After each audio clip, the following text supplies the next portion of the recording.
সাবেক প্রধানমন্ত্রী শেখ হাসিনাকে গ্রেপ্তার করে বাংলাদেশের কাছে হস্তান্তর করতে সুপ্রিম কোর্ট আইনজীবী সমিতির সভাপতি ব্যারিস্টার মাহবুব-উদ্দিন খোকন বঙ্গবন্ধু কন্যা শেখ হাসিনার বাসভবন সুধা সদন ঘেরাও করে।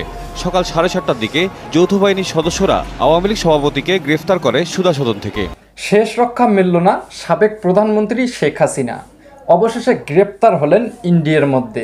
কিছু সময়ের মধ্যে ইন্ডিয়া থেকে শেখ হাসিনাকে বাংলাদেশে ট্রান্সফার করা হবে।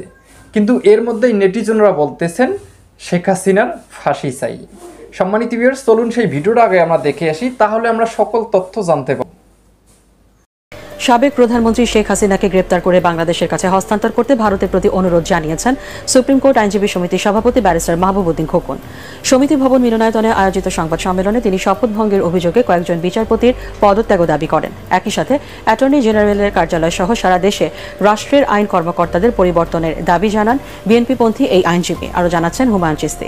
জনতার আন্দোলনে দেশের রাজনৈতিক পট পরিবর্তনের পর মঙ্গলবার বন্ধ ছিল সুপ্রিম কোর্টের বিচার কার্যক্রম। এর মধ্যেই সংবাদ সম্মেলনের আয়োজন করেন সুপ্রিম কোর্ট আইনজীবী সমিতির সভাপতি ব্যারিস্টার মাহবুব-উদ্দিন খোকন। তিনি বলেন, গত কয়েক বছরে সুপ্রিম কোর্ট সহ অনেক আদালতে বিচারকরা রাজনৈতিকভাবে বিচার করে তাদের শপথ ভঙ্গ করেছেন। তাদের স্বেচ্ছায় পদত্যাগ করার আহ্বান জানান বার সভাপতি। যারা এইসব কোর্টে বসে রাজনীতি করেছেন, দুর্নীতি করেছেন, আগামী এক সপ্তাহের মধ্যে তাদের অনুরোধ করবো পদত্যাগ করার জন্য। দয়া করে পদত্যাগ করুন। আপিল ডিভিশনে হোক, হাইকোর্ট ডিভিশনে হোক, ইট ডাজন্ট ম্যাটার।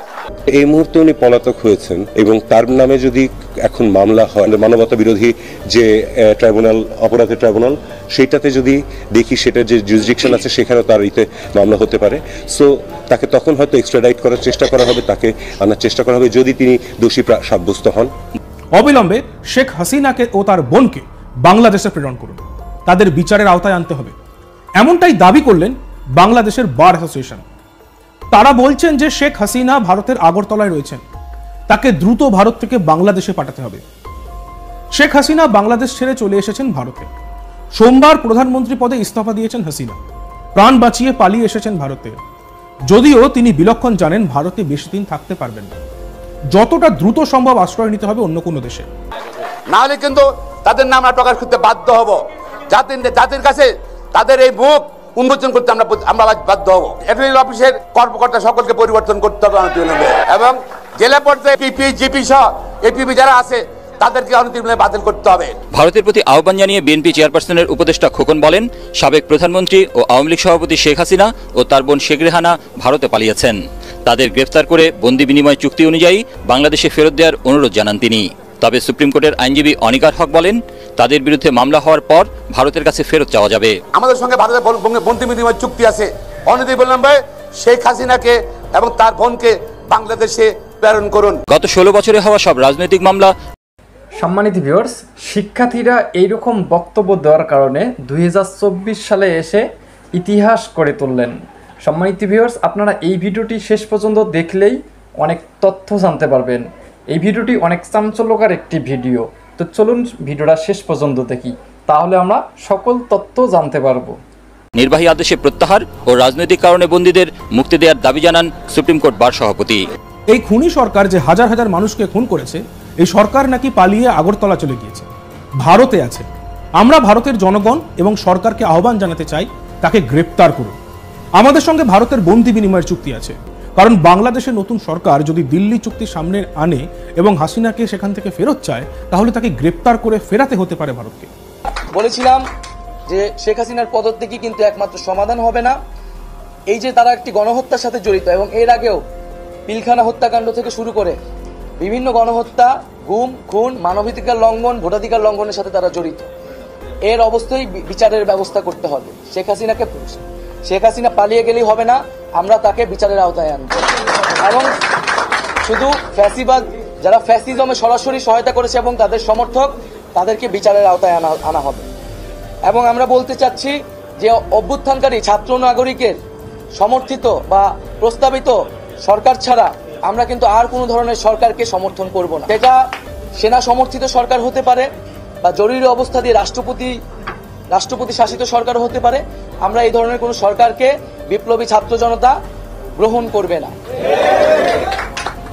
আমরা ঘোষণা করছি যে সকল আমাদের আন্দোলনের শিক্ষার্থী সমন্বয়ক ডাকসুর সমাজ সেবা সম্পাদক আক্তার হোসেনকে এখনও জেলে বন্দি করে রাখা হয়েছে।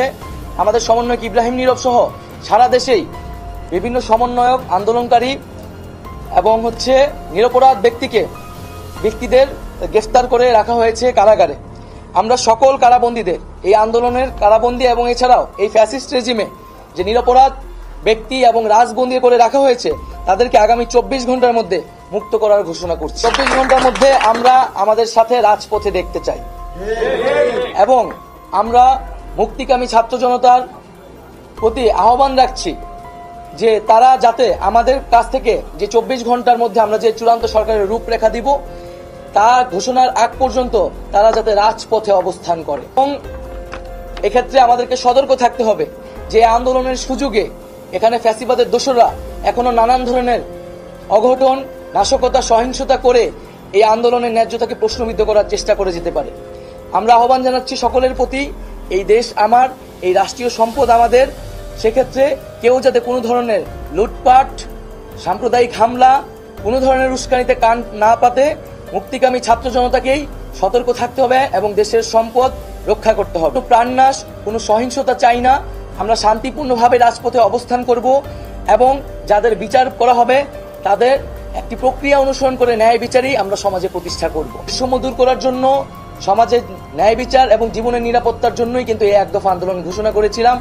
সেই ঘোষণার প্রতি যাতে সবাই শ্রদ্ধাশীল থাকে এবং বৈষম্য বিরোধী ছাত্র আন্দোলনের নেতৃত্বে এই অভ্যুত্থান সংগঠিত হয়েছে এবং আমরা আহ্বান জানাচ্ছি যে বৈষম্য বিরোধী ছাত্র আন্দোলন সকলের জীবন এবং জানমালের নিরাপত্তার জন্য মাঠে থাকবে, সে বিষয়ে সবচেয়ে বেশি সতর্কতা দিয়ে আমরা রাজপথে থাকব। আমরা আহ্বান জানাচ্ছি, আমরা ঘোষণা করছি। সম্মানিত ভিউয়ার্স, আপনারা তো ভিডিওর মধ্যেই দেখতে পারলেন সকল দর্শকরা এবং সকল নেতারা কি বলতেছেন। শেখ হাসিনার বিচার চাচ্ছেন। ভারতের মধ্যে গ্রেপ্তার হয়েছেন শেখ হাসিনা, সেখান থেকে বাংলাদেশে ট্রান্সফার করতে বলতেছেন সকল দর্শকরা এবং সকল নেতারা। সকল নেতারা বলতেছেন শেখ হাসিনাকে বাংলাদেশে এনে কঠোর শাস্তি দেওয়া হবে, কেননা শেখ হাসিনা একজন গণহত্যাকারী। শেখ হাসিনা কি বলেছিলেন? শেখ হাসিনা কখনো বাংলাদেশ ছেড়ে যাবে না, কিন্তু অবশেষে তিনি পদত্যাগ করে দেশ ছেড়ে পালিয়ে গেছেন ভারতে। কিন্তু ভারতের মধ্যে যেও তিনি বাঁচতে পারলেন না, কোনো দেশের মধ্যেই তিনি যাইতে পারতেছেন না। সব দেশ থেকে নিষেধাজ্ঞা দিয়েছেন শেখ হাসিনার জন্য, শেখ হাসিনার জন্য বাইরের দেশে ঢুকতে না পারে। সম্মানিত ভিউয়ার্স, এইগুলো বিষয় নিয়ে আপনাদের কি মতামত রয়েছে অবশ্যই আপনার মূল্যবান মতামতগুলি কমেন্ট বক্সে লিখুন।